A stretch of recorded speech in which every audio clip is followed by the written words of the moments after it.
नीतीश जी को लेकर डाउट है या फिर जो रुद्र जी कह रहे हैं कि नहीं, नीतीश की इमेज पर कोई डेंट हो ही नहीं पाता?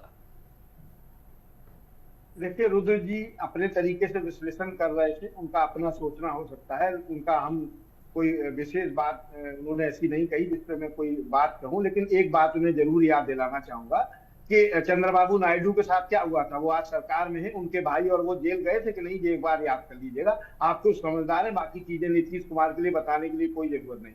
जो कांग्रेस के प्रवक्ता ने अभी बात कही उसमें कुछ सच्चाई नहीं है, बहुत कुछ सच्चाई है।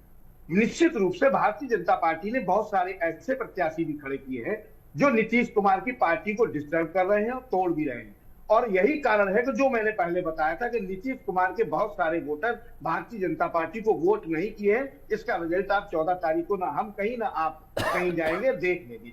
दूसरी बड़ी बात, सरकार में चाहे कोई जा रहा हो, जनता के मुद्दों पे कौन बात कर रहा है? और जो लोग ये समझ रहे हैं कि फाइट केवल नीतीश कुमार और इंडिया गठबंधन में, ऐसा नहीं है। काला साहब, निश्चित रूप से जो लोग प्रशांत कुमार को हल्के में ले रहे हैं वो भी चौंका देने वाले परिणाम लेके आएंगे। आप बताइए, क्या दो प्रत्याशियों को नहीं बिठाया गया प्रशांत किशोर के भारतीय जनता पार्टी के दबाव में? बीएसपी के प्रत्याशी को नहीं बिठाया गया? मेरे पास जो सूचना थी 2 की थी, कोई बात नहीं, हो सकता है 5वां आपकी बात सही हो। लेकिन निश्चित रूप से, और गृह मंत्री डिप्टी सीएम का बयान कि आप किस तरह की बात कर रहे हैं, मुझे लगता है महंगाई, बेरोजगारी और बिजली, पानी, स्वास्थ्य के अलावा एक सबसे बड़ा मुद्दा, उस पर किसने बात की?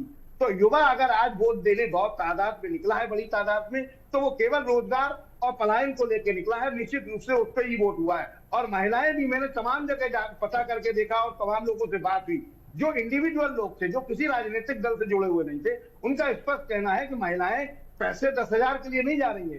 तमाम चीजें ऐसी हैं, 10,000 से कितने दिन परिवार चलेगा, कितने घंटे चला लेंगे? लेकिन निश्चित रूप से इसमें कोई दो राय नहीं, जैसा दिनेश जी ने आरोप लगाया कि चुनाव आयोग मौन रहा और आपने पैसा दिया, निश्चित रूप से वो आचार संहिता का उल्लंघन है। और मुझे लगता है 14 तारीख को इसके परिणाम दिखाई देंगे। जी विशाल। आचार संहिता उल्लंघन है पैसे देना, रुद्र जी?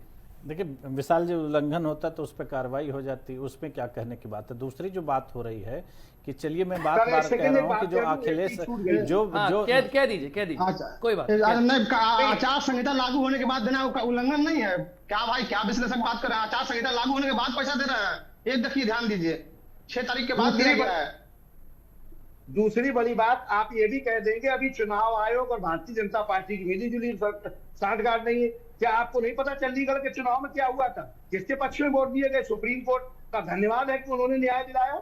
तमाम चीजें ऐसी देखने को आती हैं सड़क पे, जिससे साफ जाहिर होता है कि आपकी मिली भगत है।